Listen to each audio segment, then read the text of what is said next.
My name's Jill Kingston, and I am Executive Director of Bridget's Path. Bridget's Path is a newborn recovery center in Kettering, Ohio. We're opening to help drug-exposed babies and their families, to help babies get through the withdrawal that they have to go through after they're born, and for that first year, helping those families get the resources they need. A lot of these moms are using drugs, and they find out that they're pregnant. Unfortunately, in the community, they're really pushed to have abortions. I've talked to many of these moms who I see them at the hospital holding their babies, and they're looking at their baby and thankful that they did not make that choice. In that time that they felt trapped, they didn't know what to do. They didn't know what resources there were. They knew that their drug addiction was taking over their lives.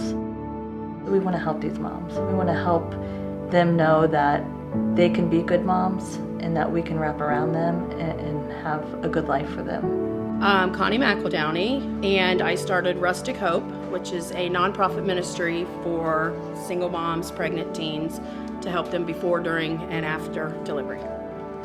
I had went to the Kettering Abortion Clinic to pray on the sidewalk, and while I was there, within that hour, I saw 15 girls go in, and I was blown away. I felt so helpless. My intention was to go there and to pray on the sidewalk. And I got back in my car, hung my rosary on my rearview mirror, and I realized I hadn't said a prayer. And the whole time I was there, I was so blown away and so helpless that there was nothing I could do.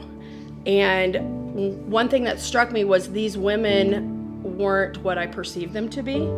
You know, this was the first time I had been there, and I had perceived them to be, somebody who has an abortion, they just have to be cold-hearted. And these were real women that looked scared. And it struck me that they were really doing what they felt were the best option. So on the way home, I prayed that God would use me to be a better option. For women to be having abortions because they think that's their best option, there's got to be something I can do. Everything since then has just fallen into place. I had a woman call me one time, and I really need dressers. Children's Services is coming out. I have to have a dresser for each one of my kids. And 10 minutes later, a woman calls me, and she says, "Hey, I'm in Russia, and I've got some dressers to donate to you, but I don't know how to get to your place." Okay, gotcha. God's got this.